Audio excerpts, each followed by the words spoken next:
अस्सलामुअलैकुम। मेरा नाम अफजल है और मैं आपका हूँ केमिस्ट्री का टीचर। मेरा बेटा, मैं पिछले 25 सालों से पढ़ा रहा हूँ और मुझे लगता है कि तुम सबको मेरे तजर्बे से फ़ायदा उठाना चाहिए। कॉन्सेप्ट ओवरव्यू 1 चैप्टर नंबर 3 का आगाज़ हो रहा है। नाम है chemical bonding. Text book page number 33 है, जहाँ एक बड़ा सारा क्वेश्चन लिखा हुआ है कि Y do atoms form chemical bonds. बेटा, यहाँ सबसे पहले तो हमें लफ्ज़ बॉन्ड का मतलब सीखना होगा। बॉन्ड का मतलब यह है कि जब दो या दो से ज्यादा एटम्स आपस में जुड़ जाए। बॉन्ड बॉन्ड का मतलब जुड़ जाना। बॉन्ड का मतलब जुड़ जाना। तो मेरा बेटा, जब दो लोग आपस में शादी करते हैं तो जो निकाहनामा है वो निकाहनामा असल में बॉन्ड है। इसी तरह जब दो लोग आपस में कोई पार्टनरशिप करके कोई बिजनेस करते हैं तो बेटा वो जो पार्टनरशिप एग्रीमेंट होगा दैट इज कॉल्ड बॉन्ड। तो वो दो लोगों में बॉन्ड हो गया है, वो दोनों आपस में जुड़ गए हैं बिजनेस के लिए। इसी तरह जब कोई जूती वगैरह टूट जाती है तो मामा कहती हैं कि जाओ बाजार से स्मद बॉन्ड लेकर आओ। वो ग्लू होगा और वो दो चीज़ों को आपस में जोड़ देगा। बॉन्ड वो चीज़ है जो दो लोगों को बाहमी जोड़े रखता है। बॉन्ड वो कुव्वत कशिश है जो दो चीज़ों को आपस में जोड़ देगी। तो बॉन्ड का मतलब force of attraction between two या मोर थिंग्स, एटम्स या कुछ भी चीज़, बस जो दो चीज़ों को आपस में जोड़े रखने की जो कुव्वत कशिश है उसे बॉन्ड कहेंगे। एटम्स भी आपस में बॉन्ड बनाते हैं और बॉन्ड बनाकर मॉलिक्यूल्स बनाते हैं। अब एटम्स बॉन्ड क्यों बनाते हैं? Why do atoms make bond and why do they make molecules? Why do they make mega structures? Why do they make crystals? Why do atoms form chemical bonds? तो atoms have tendency to decrease their energy. रुको जरा, सब्र करो। इसका मतलब यह हुआ कि एटम की एनर्जी हाई हुई होती है और उनमें यह सलाहियत है कि वो अपनी एनर्जी को कम कर ले। अब हमें यह समझना पड़ेगा कि एटम की एनर्जी हाई कब होती है और एटम अपने आप को एनर्जी वाइज डिक्रीज कैसे करेगा। और यानी क्वेश्चन अराइज हो रहा है ना भाई कि एटम्स की एनर्जी हाई है तो क्यों है भाई, और अगर एटम्स ने अपनी एनर्जी को डिक्रीज करना है तो वो कैसे करेगा, उसका क्या मेथड अपनाएगा वो? They can do this by combining with other atoms. आहा, तो एटम दूसरे एटम से जो बॉन्ड बना रहा है, वो जो कंबाइन कर रहा है, वो एनर्जी कम रखने का है एक बहाना। वो एनर्जी कम करना चाह रहा है तो एटम अपनी बढ़ी हुई एनर्जी को कम कर सकेगा किसी दूसरे एटम के साथ बॉन्ड बनाकर। समझ रहे हो? तो पता ये लगा कि एक एटम जिसकी एनर्जी हाई थी वो दूसरे एटम के साथ बॉन्ड बनाकर, तो दोनों एटम्स अपनी अपनी एनर्जी कम करेंगे। It is a natural phenomena. ये एक कुदरती मजहर है, एक कुदरती हकीकत है, because it increases stability of atoms. और इस तरह एटम्स बेहतरीन तरीके से स्टेबल हो जाते हैं, उनकी एनर्जी लो हो जाती है। अब बेटा, how do atoms succeed in lowering their energy? हमें हिंट तो मिल गया कि ऊपर जनाब हमने अभी अभी पढ़ा कि दो एटम्स एक दूसरे से बॉन्ड बनाएंगे, वो अपनी एनर्जी लो कर लेंगे। The early chemist started thinking about this long time ago. तो अर्ली केमिस्ट यानी शुरू के केमिस्ट ने इसके बारे में सोच विचार शुरू कर दी बहुत अरसा पहले। They finally succeeded in getting the answer only when the noble gases helium, neon, argon, krypton, xenon were discovered. मेरा बेटा, साइंटिस्ट ने देखा कि पूरे पीरियोडिक टेबल में कुछ ऐसे एलिमेंट्स हैं जो बॉन्ड नहीं बनाते, बाकी के तमाम एलिमेंट्स बॉन्ड बनाते हैं। और वो एलिमेंट्स जो बॉन्ड नहीं बनाते वो है हीलियम, नियॉन, आर्गॉन, जीनॉन। इन्हें नोबल गैसेस कहा जाता है। जब इन सब से इंटरव्यू किया गया कि भैया हीलियम, भैया नियॉन, आर्गॉन, क्रिप्टॉन, जीनॉन, यार तुम लोग बॉन्ड क्यों नहीं बनाते? इन्होंने कहा हमारी एनर्जी ऑलरेडी लो है, हमारी एनर्जी ऑलरेडी लो है। तो बेटा साइंटिस्ट ने कहा कि अच्छा वो कैसे? जब बेटा उन्होंने मुतालिया किया इनके एटम्स का, जब उन्होंने स्टडी की इनके एटम्स की, तो बेटा हीलियम के आउटमोस्ट ऑर्बिट में, यानी हीलियम में एक ही ऑर्बिट होता है न्यूक्लियस के बाहर, और वो के शेल है। उन्होंने नोट किया कि हीलियम के के शेल में 2 इलेक्ट्रॉन्स हैं। अब एक और एलिमेंट था हमारे पास पीरियोडिक टेबल में, बल्कि है हाइड्रोजन, वो बॉन्ड बनाता है। तो देखो ना बेटा, हम कंपैरिजन करके ही वजह जान सकते थे ना। तो हीलियम को जब कंपेयर किया गया हाइड्रोजन के साथ और हमने ये देखा कि हीलियम बॉन्ड नहीं बनाता और हाइड्रोजन बॉन्ड बनाता है, तो जब हमने वजह तलाश करने की कि what is the difference between helium and hydrogen, तो पता लगा हीलियम के शेल में 2 इलेक्ट्रॉन्स हैं, जिसकी वजह से उसकी एनर्जी कम है, और वो किसी से बॉन्ड नहीं बनाता, जबकि हाइड्रोजन के आउटरमोस्ट शेल में एक इलेक्ट्रॉन है और उसको दिन रात यही ख्वाब आता है, हाइड्रोजन के एटम को दिन रात यही ख्वाब आता है कि किसी तरीके से मैं हीलियम जैसा बन जाऊं, या तो मैं के शेल का रफड़ खत्म कर दूं, यानी कि मैं अपना एक शेल ही खत्म कर दूं, या फिर अगर शेल रखना है तो उसकी शर्त यह होगी कि मुझे इसमें 2 इलेक्ट्रॉन्स रखने हैं हीलियम की तरह। तो जनाब ये करने के चक्कर में हाइड्रोजन की एनर्जी हाई रहती है, हाइड्रोजन को दिन रात एक ही ख्वाब सताता है कि किसी तरीके से मैं हीलियम जैसा बन जाऊं या इस साले के शेल को ख़त्म ही कर दूं। तो जनाब वो इस चीज़ को बरूए कार लाते हुए या तो अपना एक इलेक्ट्रॉन निकाल देगा, के शेल का रफड़ी ख़त्म कर देगा, या फिर बेटा कहीं से एक इलेक्ट्रॉन का बंदोबस्त करेगा। इस चक्कर में बेटा उसको एक प्राइस पे करनी पड़ेगी, हाइड्रोजन को हीलियम जैसा बनने के लिए एक प्राइस पे करनी पड़ेगी, और वो ये होगी कि उसको किसी के साथ बॉन्ड बनाना पड़ेगा।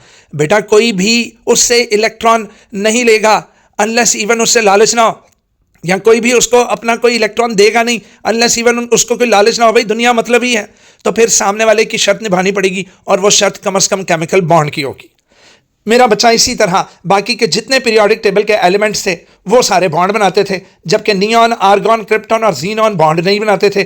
फिर हमने नियॉन, आर्गॉन, क्रिप्टॉन, जीनॉन का जब एटम्स का स्टडी की तो पता लगा कि इन सारों के आउटरमोस्ट ऑर्बिट में 8 इलेक्ट्रॉन्स आ रहे थे। तो पता ये लगा कि 8 इलेक्ट्रॉन्स होने का मतलब एनर्जी कम होना है, स्टेबिलिटी है, जबकि इनके मुकाबले में फॉर एग्जांपल सोडियम का आउटरमोस्ट शेल जो M है उसके अंदर 1 इलेक्ट्रॉन है, और उसको ख्वाब आती है कि मैं नियॉन जैसा बन जाऊं, लेकिन वो नियॉन जैसा नहीं बन सकता क्योंकि नियॉन के आउटरमोस्ट में 8 है। तो जनाब वो क्या करेगा कि सोडियम नियॉन जैसा बनने के चक्कर में सोडियम अपना आउटरमोस्ट 1 इलेक्ट्रॉन, पहले तो उसने बड़े तरले करने कि भैया मुझे कोई 7 इलेक्ट्रॉन्स दे दो, मैं भी नियॉन जैसा बन जाऊं, अपने आउटरमोस्ट में 8 कर लूं। तो उसने बड़ी कोशिश की कि मेरे आउटरमोस्ट, मेरे KLM में 1 इलेक्ट्रॉन है, मेरे आउटरमोस्ट में कोई 7 दे दो, 7 दे दो, 7 दे दो। भाई कौन किसी को आजकल के ज़माने में कुछ देता है? उस बेचारे ने तरले डाले, लोगों के पास गया, कहने लगा ए एटमो कोई है जो मेरे KLM शेल में पूरे 8 इलेक्ट्रॉन कर दे, एक है मुझे 7 दे दो। लोगों ने कहा यार तुम किस खेल जगन में बचे हुए हो, तुम ना नियॉन जैसे क्यों नहीं बन जाते, तुम अपना M शेल ख़त्म कर लो भैया, अपने L में 8 कर लो। तो जनाब एनर्जेटिकली ईजियर पाथ सोडियम के पास ये होगा कि वो अपने M शेल में 1 इलेक्ट्रॉन को निकाल दे और अपने L में 8 कर ले, और जैसे वो इलेक्ट्रॉन निकालेगा बेटा तो अब सोडियम के K में 2, L में 8 हो जाएंगे और वो बन जाएगा नियॉन जैसा। अरे वाह! The early chemists started thinking about this long time ago. They finally succeeded in getting an answer only when noble gases helium, neon, argon, krypton, xenon were discovered. तो जनाब जैसा कि मैंने अपने बच्चों को समझाया, helium has 2 electrons in its outermost shell, while all other noble gases have 8 electrons in their outermost shells. These gases neither combine with themselves, ना तो वो अपने जैसे एटमों के साथ मिलती हैं, ना ही वो किसी और एटम के साथ बॉन्ड बनाती हैं। The probable reason for this lack of reactivity was their stability. उनकी एनर्जी लो थी। तो यहाँ पर 2 रूल्स साइंटिस्ट ने निकाले। ड्यूप्लेट रूल बेटा जाता है हीलियम और हाइड्रोजन के लिए। It was suggested that these gases were stable due to presence of 2 electrons in helium, जबकि दूसरों के लिए यानी हीलियम को छोड़कर बाकी की नोबल गैसेस के लिए the presence of 8 electrons in their outermost shells of the rest of the noble gases उनकी स्टेबिलिटी का राज था। ओ माई गॉड, उनके तो राज फाश हो गए। So this gave rise to a principle, एक रूल उन्होंने निकाला, और वो रूल था हीलियम और हाइड्रोजन के लिए duplet rule having 2 electrons in a K shell. First shell के लिए 2 इलेक्ट्रॉन जरूरी हैं। तो ड्यूप्लेट रूल क्या है बेटा? Having 2 electrons in K shell in first shell, it is for hydrogen and helium which have only the first shell. जबकि दूसरे तमाम एटम्स के लिए दूसरा रूल निकाला, and that rule was octet rule, that is 8 electrons in the outermost shell. This meant stability and hence unreactivity. तो जनाब हाय हाय हाय, ये कंप्लीट होने की दौड़ है, ये अपनी एनर्जी लो करने की दौड़ है। जिसके आउटरमोस्ट में 8 से कम होंगे वो बॉन्ड बनाएंगे, और जिसके आउटरमोस्ट यानी जिस एटम का है ही के शेल और उसमें 2 से कम है, तो जनाब ये वो कुछ ऐसा करेगा कि मेरे इलेक्ट्रॉन्स ड्यूप्लेट रूल और ऑक्टेट रूल के मुताबिक हो जाए, और उसके नतीजे में उसको प्राइस पे करनी पड़ेगी, उसको दूसरों के साथ बॉन्ड बनाना पड़ेगा। सो these principles या this principle was named as duplet and octet rule. So why do atoms form bond? तो पता लग गया. The discovery of the duplet and octet rule was followed by another similar suggestion. तो एक और suggestion आई कि atoms form bonds to lower their energy by completing their duplet और ऑक्टेट. तो बेटा ड्यूप्लेट के शेल को भी कहते हैं और ऑक्टेट बाकी की शेल्स को कहते हैं. तो बाकी की शेल्स मतलब एल एम एन वगैरह में 8 इलेक्ट्रॉन्स होना कंप्लीटेंस की निशानी है, लेस एनर्जी की निशानी है. जबकि ड्यूप्लेट में के शेल में 2 इलेक्ट्रॉन्स का होना एनर्जी, लेस एनर्जी की निशानी है, स्टेबिलिटी की निशानी है, अनरिएक्टिविटी की निशानी है. तो जनाब एग्जाम्पल्स आ गए.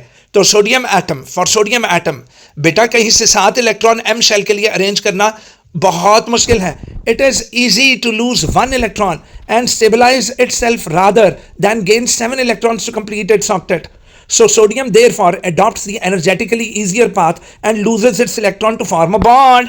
तो जी हाँ, इलेक्ट्रॉन इससे कोई, ये क्यों कर कोई इससे इलेक्ट्रॉन लेगा बेटा? उसको भी तो लालच होगा ना. देखो ना, अगर मैं किसी से कहता हूं कि मैंने बिजनेस करना है, वो कहेगा भाई मुझे क्या देता है, तू मेरे साथ बॉन्ड बना लेना, दोनों पार्टनर्स बन जाते हैं, तू कमा तो मैं भी तेरे से फिर वो फायदा उठा लूंगा. तो जनाब sodium therefore adopts the energetically easier path, loses it's electron. अपना इलेक्ट्रॉन लूज करेगा तो सामने कोई कैचर भी तो होना चाहिए ना जो इससे पकड़ ले इलेक्ट्रॉन, क्योंकि ये हवा में थोड़ी ना खारिज करेगा. तो इलेक्ट्रॉन लेने वाले से वो इस पर एहसान करेगा कि मैं तुमसे इलेक्ट्रॉन ले रहा हूं, तो बेटा मेरे साथ बॉन्ड बना. तो इस तरीके से सोडियम को बॉन्ड बनाना पड़ेगा. Similarly hydrogen loses 1 electron. जब हाइड्रोजन को पता लगेगा कि मुझे कोई इलेक्ट्रॉन दे ही नहीं रहा और मेरे के शेल में अकेला 1 इलेक्ट्रॉन है, तो वो बेटा रोज रोज की किल मुकाएगा. वो रोज रोज की किल मुका देगा. किस तरह? वो अपना के शेल ही खत्म कर लेगा, ना होगा बांस ना बजेगी बांसुरी. So hydrogen loses 1 electron to become proton. अब आपको पता है कि जब किसी चीज पर पॉजिटिव चार्ज आ जाए वो तो किसी नेगेटिव से बॉन्ड बनाएगा ही बनाएगा ना फिर.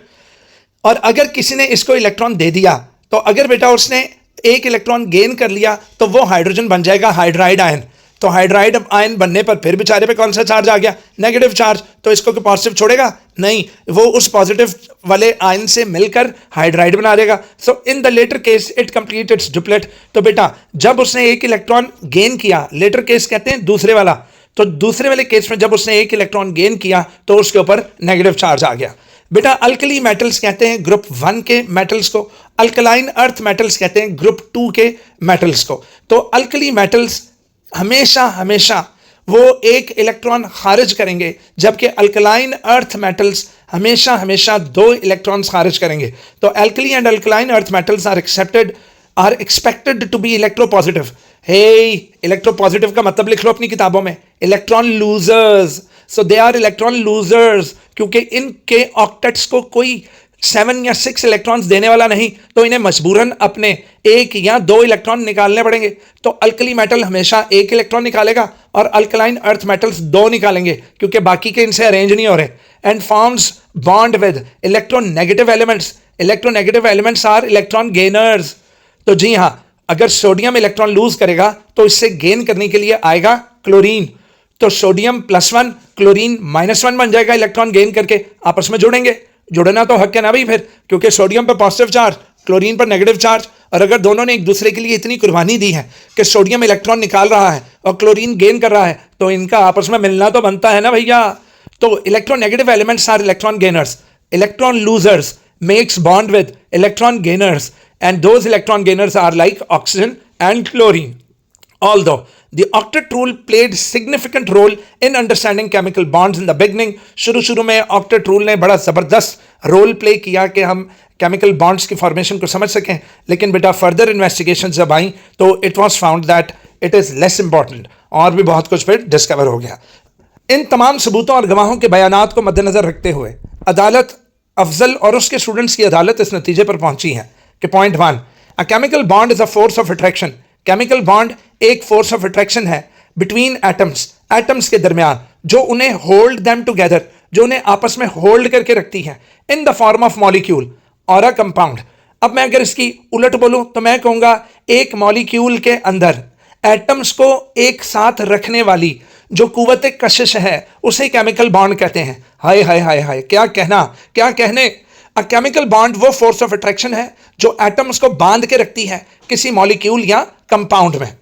Number 2, when atoms of different substances approach each other, जब डिफरेंट सब्सटेंसेस के एटम्स एक दूसरे के करीब आते हैं तो देर आर टू पॉसिबिलिटीज। देखो ना बेटा, शुरू शुरू में एटम्स कहते हैं दूरी ना रहे कोई, आज इतने करीब आओ कि तुम मुझ में समा जाओ, मैं तुझ में समा जाऊं। लेकिन बेटा करीब आने पर दो ही हालात होंगे, या तो अट्रैक्शन बढ़ेगी या फिर रिपल्जन बढ़ेगी। रिपल्जन कहते हैं जा दफा दूर हो, तो एक दूसरे को दफा करने का नाम रिपल्जन है और एक दूसरे को कशिश करने का नाम अट्रैक्शन है। तो बेटा बॉन्ड तभी बनेगा जब अट्रैक्शन ज्यादा होगी रिपल्जन के मुकाबले में। So point 3, if the forces of attraction dominate, अगर अट्रैक्टिव फोर्सेस डोमिनेट कर जाएं, द फोर्सेस ऑफ रिपल्जन यानी बढ़ जाएं, the energy of the system decreases, atoms की एनर्जी एकदम डिक्रीज होगी और वो आपस में बना लेंगे bond. As a result two atoms will react to form new molecule, और इस तरह दो एटम्स आपस में जुड़कर न्यू मॉलिक्यूल बना देंगे। If not the two atoms will move away, वो कहेंगे चल दफा हो, मैनू जिंदगी कदी ना मिली, चल निकले। तो important information, the arrangement of electrons around the nucleus of an atom in shells and subshells is called electronic configuration। ए तो सानू पहले तो ही पता सी, पिछले चैप्टर में पढ़ चुके हैं कि इलेक्ट्रॉन्स को न्यूक्लियस के गिर्द शेल्स और सब शेल्स में ठहराने का नाम क्या है? Electronic configuration. इसके साथ ही आज का टारगेट हमारा पूरा हुआ। इंशाल्लाह अगला टॉपिक जो कि आयनिक बॉन्ड है, यानी टाइप्स ऑफ केमिकल बॉन्ड्स पढ़ेंगे, उसमें जो पहला बॉन्ड है दैट इज आयनिक बॉन्ड। इंशाल्लाह एनिमेशंस के साथ आपको पढ़ाया जाएगा। अगर आपको मेरी वीडियोस पसंद आती हैं तो बेटा इसको शेयर करें अपने दोस्तों के साथ। Thank you so much. Afzal को इजाज़त दीजिए। अल्लाह हाफ़िज़।